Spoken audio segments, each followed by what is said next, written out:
By 1993, Sega had brought Sonic the Hedgehog to every platform under their control. There were 2 Genesis games, Master System ports, a time-traveling adventure on the Sega CD, and even a pair of Game Gear releases. But for his next trick, the Blue Blur decided to conquer the arcade market with the curiously titled SegaSonic the Hedgehog. Released only in Japan and never ported to home consoles, this 1993 oddity was lauded by critics as a brave new step for the franchise and awarded a perfect 10 out of 10 from Electronic Gaming Monthly. It also introduced the world to Mighty the Armadillo and Ray the Flying Squirrel, 2 unforgettable sidekicks that were instantly forgotten. But I say, let's remember this cult classic. Turn back now if you don't want to know what happens next, because today we're going to spoil the story and ending for SegaSonic the Hedgehog, the arcade game. This is Game Over, the early years.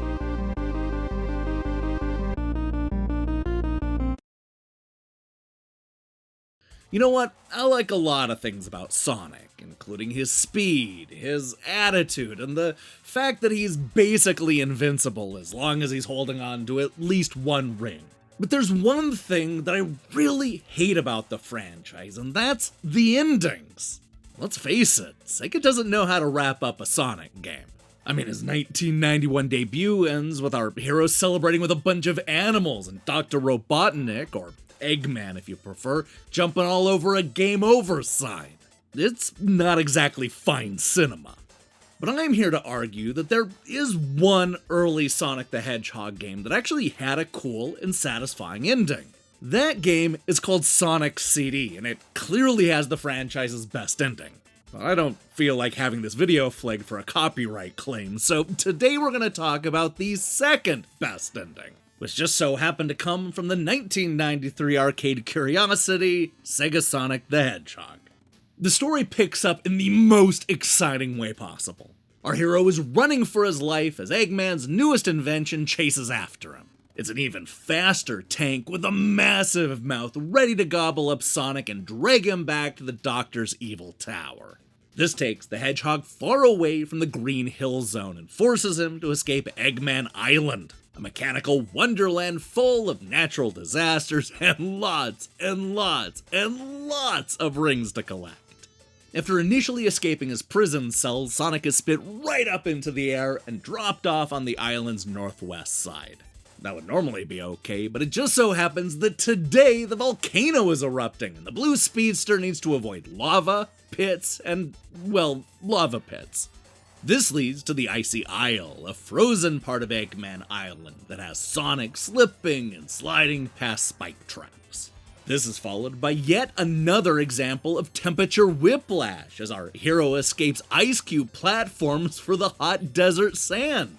It's here where we get whipped around by the sandstorms, but it's the dangerous quicksand that you're gonna need to watch out for. Our next challenge is the first of Eggman Island's 2 towers, which is appropriately named Trap Tower. I say that because every part of the level is filled with traps, like the Spike Smashers and these bombs on the ladder. Yeah, say what you will about Trap Tower, at least it had a stable floor to run on. That can't be said about Landslide Limbo, which takes us back to the desert to swing over gaps and avoid fireballs, all in hopes of outrunning the disappearing ground. Guys, this is a tense stage, mostly due to the boss fight at the end. If Sonic doesn't avoid the flames and saw blades, then this could be the end of the line for our favorite hedgehog.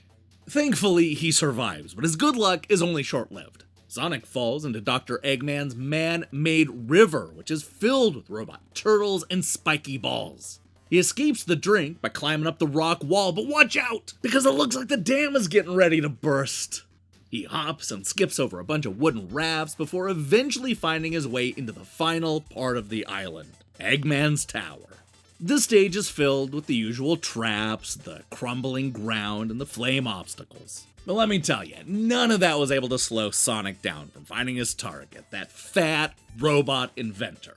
But here's the thing, instead of getting into an epic fight for the ages, Dr. Eggman decides to self-destruct the entire tower and hopefully trap his furry foe inside. This gives our hero 20 seconds to escape with his life. He races down the hallways, takes those tight turns, and barely escapes before the whole thing goes up in flames. And this, at long last, is what happens next.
So, yeah, this is a weird Sonic game, but I kinda like this ending. Instead of seeing the tower crumble like something out of Castlevania, it just explodes into the credits scene. I like that. I'm also really into not only hearing Dr. Eggman talk, but seeing him crash into the ocean below. I like when games show the consequences for the cartoony villains, and it's done really well here. The whole thing is simple and effective, which is really all you need from a good Sonic the Hedgehog ending. And yet, far too often, that's not what you got. Now, as for the game itself, SegaSonic the Hedgehog is a fascinating precursor for what's to come. In a lot of ways, this weird isometric adventure has a lot more in common with the modern 3D Sonics than those old-school 2D titles that were sitting on the shelves of KB Toys back in 1993. You can see this in the way that every stage has a runaway gear, or a fireball, or a crumbling bridge hot on Sonic's heels. You know, it's that thing that's forcing us to run as fast as we possibly can. This ends up foreshadowing one of Sonic Adventure's most iconic moments, when the Hedgehog is being chased by a whale. This is a game more about the speed and excitement than platforming and precision. The fact that you can play through the entire game with a 3-person squad certainly reminds me of Sonic Heroes. Although I'm not sure I would give it a 10 out of 10 like Electronic Gaming Monthly, I think that SegaSonic the Hedgehog is a cool novelty that gives us a hint at where Sonic would go next. It also has a pretty great ending. I mean, the ending isn't as good as the one you get with Sonic CD, but hey, at least I'm not going to get a copyright strike for playing this cinema. Hey, thanks for watching this episode of Game Over, the early years. If you liked what you saw here, then you should know that we post new episodes almost every Monday. Well, except for this week, because yesterday was a holiday. Now, here's the question I have for you. What is your favorite Sonic game?